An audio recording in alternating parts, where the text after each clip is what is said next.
If you walked into the small German town of Herzogenaurach in the mid-1900s, the very first thing you had to do was look down at a stranger's feet. If they wore one brand, you could speak to them. If they wore the other, you were sworn enemies. This wasn't a political divide. It was a toxic, lifelong blood feud between two billionaire brothers that literally split an entire city in half. Local bakeries would refuse to serve you if you wore the wrong shoes. Marriages were broken. Children threw stones at each other in schoolyards based entirely on the logos stitched into their sneakers.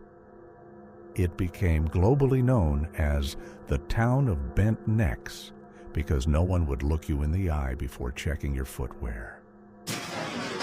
This is the unmasked history of how a bitter family betrayal birthed two of the biggest athletic empires on earth, Adidas and Puma.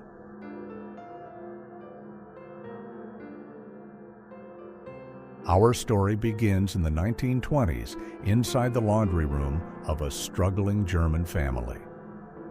Two brothers, Adolf and Rudolf Dassler, realized they possessed a rare, complementary alchemy. Adolf, nicknamed Adi, was the quiet, obsessive craftsman. He spent hours in the dark, meticulously designing spiked running shoes by hand. Rudolf, nicknamed Rudi, was the exact opposite. He was a loud, charismatic, smooth-talking salesman who could sell ice to an Arctic winter. Together, they formed the Gebrüder Dassler Schuhfabrik, the Dassler Brothers Shoe Factory. Their breakthrough arrived during the 1936 Berlin Olympics. Adi packed a suitcase full of handmade leather spikes, drove straight into the Olympic Village, and convinced a young American track star named Jesse Owens to wear them. Owens went on to win 4 gold medals on global television. Virtually overnight, the Dassler brand became an international sensation. But as the money poured in, so did the poison. The brothers, along with their fiercely competitive wives, lived in the exact same villa. The house became a pressure cooker of jealousy, suspicion, and bitter corporate ego. They were sharing a roof, but secretly plotting to tear each other down. Then came World War II. The Nazi regime seized their booming shoe factory, forcing the brothers to pivot from athletic gear to manufacturing weapons for the military. The stress of the war turned their private paranoia into absolute madness. The definitive breaking point occurred during a terrifying Allied bombing raid. Adi and his wife rushed into a cramped underground shelter to escape the falling explosives. Moments later, Rudi and his family climbed down into the same dark bunker. Upon seeing them, Adi allegedly muttered a bitter remark. "The dirty bastards are back again." Adi later claimed he was talking about the Allied warplanes overhead. But Rudi was entirely convinced his brother was talking about him. The insult permanently broke his mind. The paranoia deepened when Rudi was drafted into the army, while Adi was permitted to stay behind to run the factory. Rudi viewed this as a deliberate setup. He eventually deserted his post, only to be arrested by the Gestapo. Later, after Germany's collapse, Rudi was arrested again by American forces for cooperating with the SS. Inside the prisoner camp, interrogators showed Rudi an anonymous tip-off letter that had sealed his fate. Rudi looked at the handwriting and was entirely convinced it belonged to his own brother, Adi. Blood had betrayed blood. The alliance was dead, and a war of pure revenge had begun. In 1948, the brothers officially dissolved their partnership. They aggressively split the company's assets, its equipment, and even its employees right down the middle.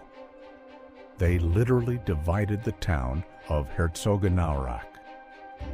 Adi took his half of the workforce to the north side of the Aurach River and created a new brand, combining his nickname and last name, Adidas.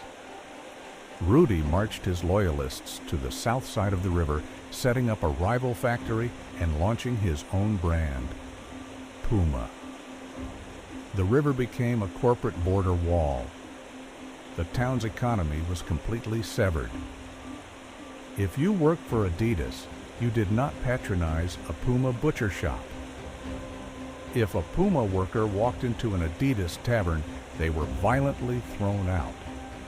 The companies even funded opposing local soccer clubs, turning weekend sports into proxy wars for family hatred. For decades, the entire town's survival depended on fueling the venomous ego of two broken old men. This toxic, obsessive hatred ironically drove both brands to global dominance. They raced frantically to out-innovate, outspend, and outmarket each other. They initiated under-the-table bribery schemes to sign the world's greatest athletes, giving birth to modern sports marketing. During the 1970 World Cup, the rivalry hit a point of madness with the Pelé Pact.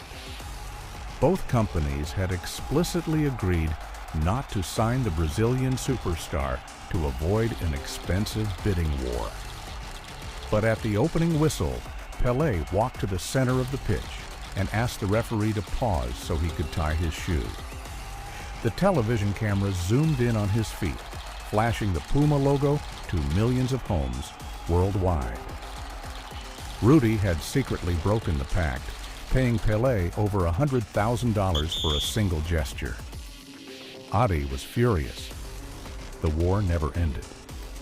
In the late 1970s, both brothers passed away. Even in death, their hatred remained set in stone.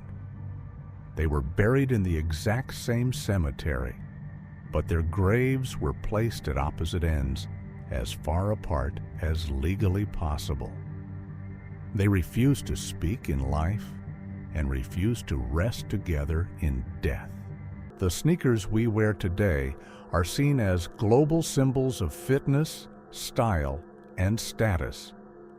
But beneath the stripes and the leaping cat lies a foundation built entirely on sibling hatred and wartime betrayal. If you want to watch the mask slip on more of the world's most powerful corporate empires, make sure to subscribe to Final Girl. Drop a comment below. Are you Team Adidas or Team Puma? And let us know which brand we should unmask next. Thanks for watching.